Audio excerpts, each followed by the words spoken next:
कानून की क्लिष्टता, उसकी भाषा ऐसी होती है और उसकी वजह से, कॉम्प्लेक्सिटी की वजह से सामान्य नागरिकों को बहुत सारा धन खर्च करके न्याय प्राप्त करने के लिए इधर उधर दौड़ना पड़ता है।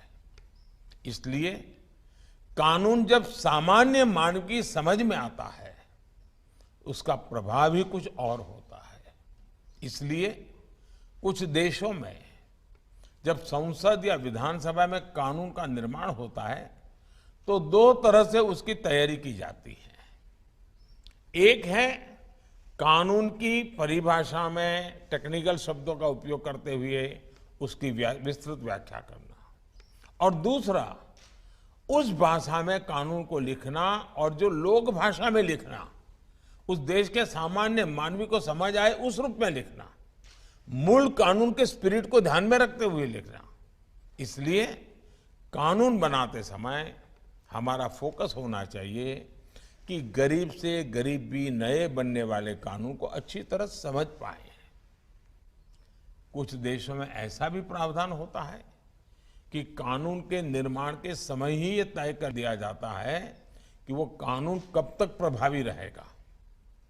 यानी एक तरह से कानून के निर्माण के समय ही उसकी उम्र, उसके एक्सपायरी डेट तय कर दी जाती है। कानून 5 साल के लिए है, एक कानून 10 साल के लिए है, तय कर लिया जाता है। जब वो तारीख आती है तो उस कानून की नई परिस्थितियों में फिर से समीक्षा होती है। भारत में भी हमें इसी भावना को लेकर आगे बढ़ना है।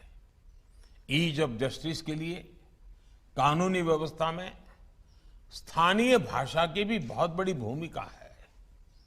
मैं हमारी न्यायपालिका के सामने भी इस विषय को लगातार उठाता रहा हूं। इस दिशा में देश कई बड़े प्रयास भी कर रहा है।